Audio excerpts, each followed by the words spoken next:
ഫ്രീസറിനുള്ളിൽ ഇങ്ങനെ ഐസ് കട്ട പിടിച്ചിരിക്കുമ്പോൾ നമ്മളെല്ലാം ചെയ്യുന്നത് ഒന്നുകിൽ ഡോറ് തുറന്നിടും ഫ്രീസറിൻ്റെയും അല്ലെങ്കിൽ ഡീഫ്രോസ്റ്റ് ചെയ്യും. പക്ഷേ ഒരു പ്രശ്നമുള്ളതെന്ന് പറഞ്ഞാൽ ഇത്രയധികം ഐസ് വെള്ളമായിട്ട് വന്നു കഴിഞ്ഞാൽ ഒന്നുകിൽ ഓവർഫ്ലോ ചെയ്യും അല്ലെങ്കിൽ മൊത്തം ഫ്രിഡ്ജ് നാശമാവും. ഈ വെള്ളം പോകുന്ന ഔട്ട്ലെറ്റ് നിങ്ങൾക്ക് കാണാം. ഈ ചില്ലറിൻ്റെ കീഴെ ഇതുപോലെ ഒരു ചെറിയൊരു പൈപ്പ് കാണും, അതിൻ്റെ ഒരു ഇൻലെറ്റ് ഇതും കാണും. നമ്മൾ ഇവിടെ കൂടി വന്നിട്ട് ഈ പുറകു വശത്തുള്ള ഈ വേസ്റ്റ് വാട്ടർ കളക്ടറിലാണ് വന്ന് നിറയുന്നത്. ഇത് ഫില്ലാവും മിക്കവാറും, എല്ലാം പുറത്തേക്ക് കൊഴും. ഇത് ചെയ്യേണ്ടത് ഇതുപോലെ ഒരു 5 ലിറ്റർ മിനിമം 5 ലിറ്റർ ഉള്ള ഒരു പാത്രം എടുക്കുക, അതിലൊരു കവർ വെച്ചിട്ട് അടിയിൽ ഹോൾ വിട്ട് ഇതുപോലെ നിങ്ങൾ കയറ്റി വയ്ക്കണം.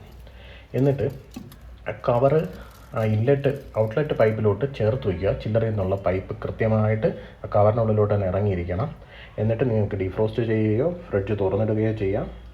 അതിനുശേഷം ഇതെല്ലാം കഴിഞ്ഞിട്ട് ഒരു 2-3 മണിക്കൂർ കഴിഞ്ഞ് നമ്മൾ നോക്കിക്കഴിഞ്ഞാൽ ഫ്രിഡ്ജിലുള്ള ഐസ് മൊത്തം വെള്ളമായിട്ട് വാർന്നൊലിച്ച് ചില്ലറ വഴി ഈ ഔട്ട്ലെറ്റ് പൈപ്പ് വഴി വന്ന് ഈ പാത്രത്തിൽ നിറയും.